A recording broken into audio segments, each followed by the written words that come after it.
Salut à tous et à toutes, c'est Florian de la chaîne Hobby Figurines et on se retrouve pour une nouvelle vidéo, donc une vidéo tuto peinture sur des chasseurs taille. Donc la particularité en fait de ce tutoriel, c'est que je vais faire un schéma de couleur gris bleuâtre qu'on retrouve en fait dans un des épisodes de Star Wars, donc les vieux épisodes. Donc voilà, donc je vais montrer étape par étape comment peindre ces chasseurs taille. Donc tout d'abord, j'ai sous-couché le vaisseau en KO Black. J'ai percé un trou avec ma perceuse manuelle Citadel et j'ai enfoncé tout bêtement un cure-dent.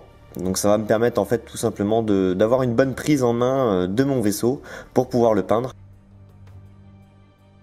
Donc tout d'abord je vais effectuer un brossage à sec en Fenrisian Grey, donc un brossage à sec intégral, donc en insistant bien en fait sur les détails, ce qui va permettre en fait de faire un effet rapide de mise en lumière en fait sur les détails. Vu que ce vaisseau est quand même assez petit, voilà, c'est le meilleur moyen.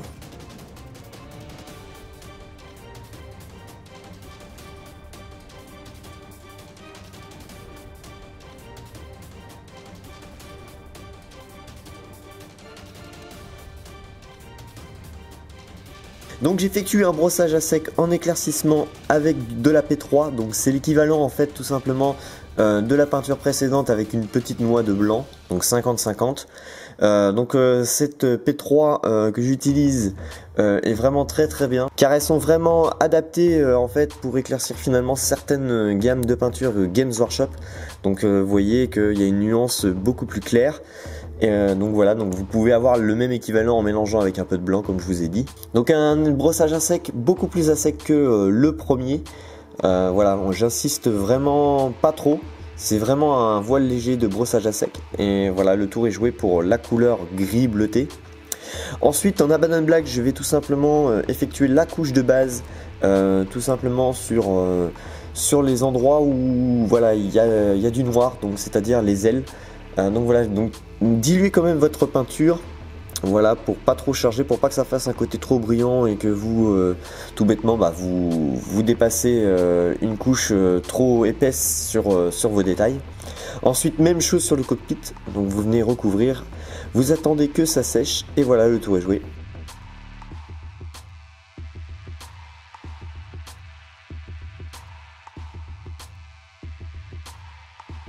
Ensuite en mécanique standard grey, je vais effectuer une couche de base pour le cockpit, donc plus précisément en fait la sorte de grille en fait qui se trouve sur la vitre, donc la grille de protection qui tient en fait tout simplement les morceaux de vitre du cockpit. Ensuite en mock green, on va effectuer deux petites noix de peinture très légères sur les rayons laser en fait.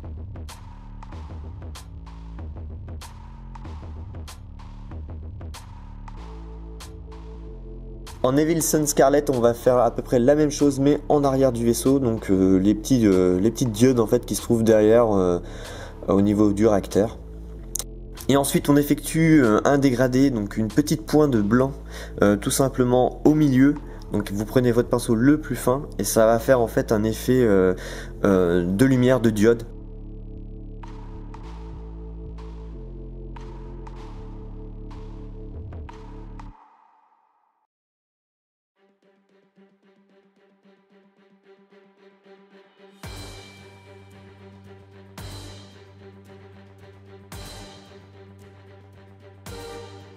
Donc ensuite sur le noir de votre cockpit, vous pouvez appliquer de l'hard coat dilué, ce qui permettra finalement de faire un côté brillant comme une vitre. Et voilà, le tour est joué, donc vous pouvez faire le même schéma de couleur sur tous vos vaisseaux Empire. Donc c'est un schéma de couleur très simple et très rapide qui rend très bien. En plus ça permet en fait finalement de peindre les vaisseaux finalement qui sont voilà de différentes couleurs, car c'est vrai que par exemple le bombardier TIE est déjà en gris bleu, mais par exemple le TIE Fighter est gris, donc voilà. Voilà, ça permet vraiment de tout peindre de la même couleur et d'avoir un schéma d'armée cohérent. Donc voilà, j'espère que cette vidéo vous aura plu. N'hésitez pas à nous rejoindre sur la page Facebook officielle X-Wing, le jeu de figurines France. Donc c'est un forum en fait consacré à ce jeu. Donc n'hésitez pas à nous rejoindre. Donc voir lien dans la description. N'hésitez pas à vous abonner à mes pages Facebook et YouTube. Et je vous retrouve pour de prochaines vidéos. Salut à tous et à toutes.